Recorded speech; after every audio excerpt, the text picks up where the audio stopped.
After the conclusion of World War I, the United States entered a decade of prosperity.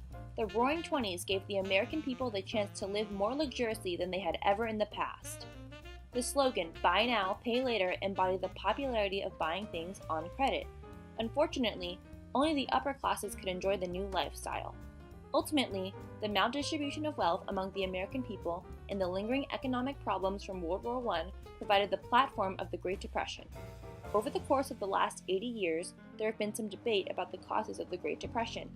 President Roosevelt thought the crisis was a result of the flawed structure of the American economic system, citing its reliance on the gold standard and its dependence on only two major industries, construction and manufacturing.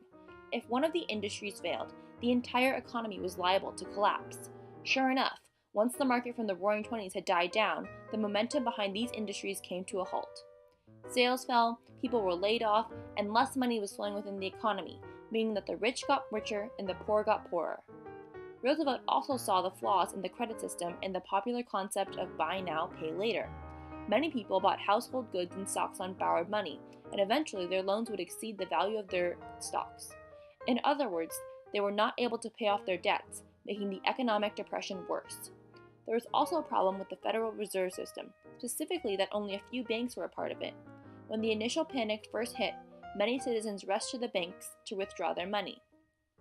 The banks that were not part of the reserve system could only rely on their own resources, meaning that many banks were forced to shut down because they could not keep up with the demand.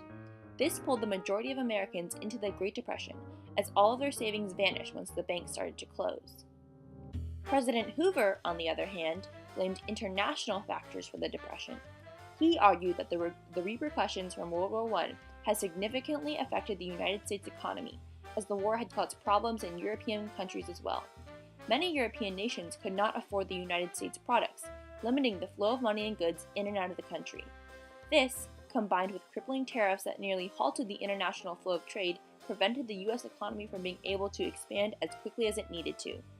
This resulted in a failure to support growing industries, which meant the economy slowed down.